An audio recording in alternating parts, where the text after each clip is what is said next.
Je veux tout d'abord dire que cette question est d'une grande complexité.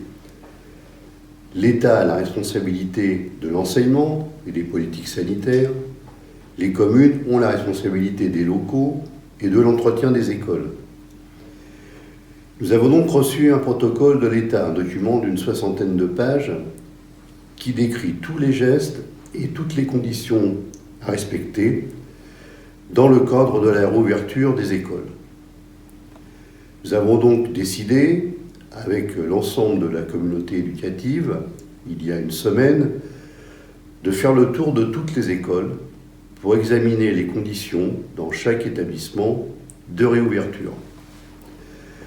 Ce que je peux dire, c'est qu'il y a très peu de possibilités de rouvrir en respectant ce protocole. Tout le monde d'ailleurs en convient. Et le problème se pose particulièrement avec les maternelles, les conditions dans lesquelles nous pourrions réouvrir, des conditions sanitaires imposées que l'on doit respecter. Sont-elles compatibles avec des enfants de 3 à 5 ans ? On s'en demande même comment des services de l'État ont pu écrire une telle procédure pour que de très jeunes enfants puissent accepter ces conditions. À croire qu'ils ne voulaient pas que les écoles maternelles réouvrent. Cependant, maintenant, il est évident que nous avons besoin de construire un pôle maternel pour les enfants de soignants, qui pourrait d'ailleurs s'étendre à d'autres catégories professionnelles. Et nous avons acté, c'est vrai à contre-cœur, avec l'aval de l'Éducation nationale, la non-réouverture des écoles maternelles jusqu'à l'été. Je sais que des familles se trouvent devant de réelles difficultés après cette décision. Nous espérons vraiment que la situation sanitaire s'améliore. Tout le monde se préoccupe dès maintenant des conditions de la rentrée de septembre.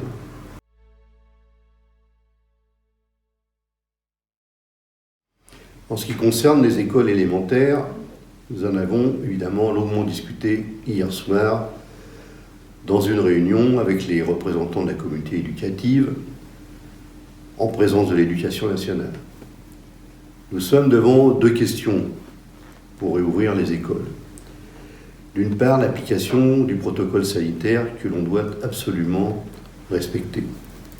Et d'autre part, la présence nécessaire des enseignants et du personnel communal pour accueillir les enfants. La première question a la conséquence suivante: il ne peut pas y avoir plus d'une dizaine d'enfants en moyenne qui peuvent être accueillis dans les classes. La seconde question a la conséquence autre, c'est le nombre d'enseignants et d'agents communaux qui détermineront le nombre de classes qui pourront être réouvertes. Pour évaluer tous ces éléments, nous avons donc acté ensemble hier soir que nous ne pourrions pas envisager une réouverture sereine dans les conditions que je viens de décrire avant le 2 juin prochain. D'ici là, les conseils d'école devront se réunir et l'Éducation nationale devra décider des enfants prioritaires à accueillir.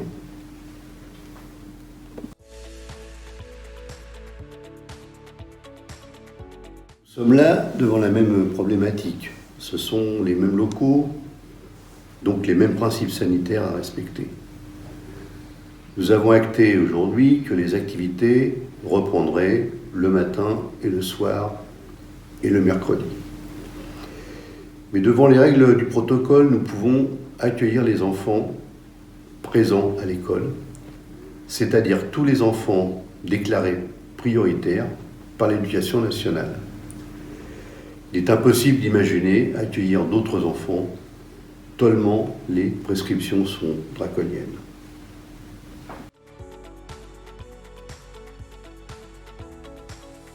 Or, dans le cadre de ce protocole, il nous est impossible de répondre à la fourniture des repas comme à l'habitude.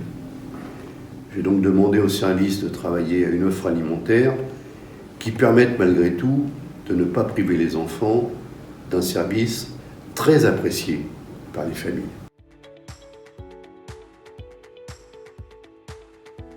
Cela m'inspire deux réflexions.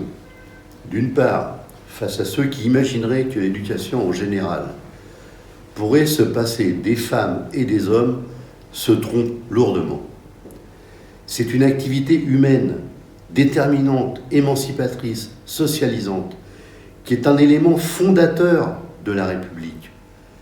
Le numérique, certes, peut pallier certaines choses à certains moments, mais l'école est un lieu symbolique du brassage des enfants et c'est un élément déterminant pour l'avenir de nos sociétés. La question des moyens se pose évidemment avec force, d'abord humain et matériel bien sûr. L'école n'est pas une sorte de repli, elle doit remplir toutes ses missions éducatives et d'épanouissement personnel. Elle doit plus que jamais continuer de s'ouvrir sur la société.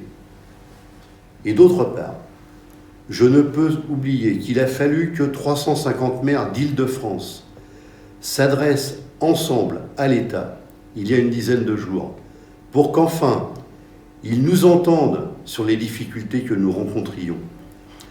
Dans ce domaine, comme dans d'autres, il est bien dommage que l'État reste sourd à la parole des maires en général. À très bientôt et continuez à prendre soin de vous et de vos proches.